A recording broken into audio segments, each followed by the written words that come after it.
வணக்கம். எல்லோரும் எப்படி இருக்கீங்க? இன்றைக்கி நம்ம காலையில் ஒரு பிரேக்ஃபாஸ்ட்டுக்கு தோசைக்கு பார்த்திங்கன்னா ஒரு சாம்பார் வச்சுக்கலாம். இது பேச்சுலர் சாம்பார்னு கூட சொல்லலாம்.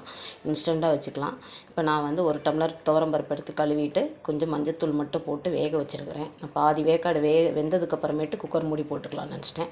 இப்போ இதில் என்னென்ன சேர்க்க போகிறோன்னு பார்க்கலாம் வாங்க. மஞ்சத்தூள் போட்டு வெந்துட்டுருக்கு. இப்போ பாருங்கள், நான் ஒரு பெரிய வெங்காயம், சின்ன பெரிய வெங்காயம், ஒரு 4 பல் பூண்டு, ஒரு சின்ன உருளைக்கிழங்கு இந்த மாதிரி உருளைக்கிழங்கு போட்டு சாம்பார் வைங்க, சூப்பராக இருக்கும். இப்போ ஒரு 3 தக்காளி, சின்ன சின்ன தக்காளி, இது தாங்க இப்போ நம்ம இப்போ சாம்பார் தூள் எடுத்து வச்சுருக்கிறேன். பெருங்காயத்தூள் போட்டுக்கலாம். இப்போ கொஞ்சம் பெருங்காயத்தூள், இப்போ 4 பல் பூண்டு இப்போ ஒரு பெரிய வெங்காயம் போட்டுக்கலாம். இப்போ உருளைக்கிழங்கும் போட்டுக்கலாம். இப்போ தக்காளி எடுத்து அப்படியே போட்டுக்கலாம். இது நான் வீட்டில் அரைச்ச சாம்பார் தூள். யாருக்காவது வேணுன்னா கமெண்ட் பண்ணுங்கள். ஒரு சொட்டு எண்ணெய் ஊற்றிக்கலாம், நல்லாயிருக்கும்.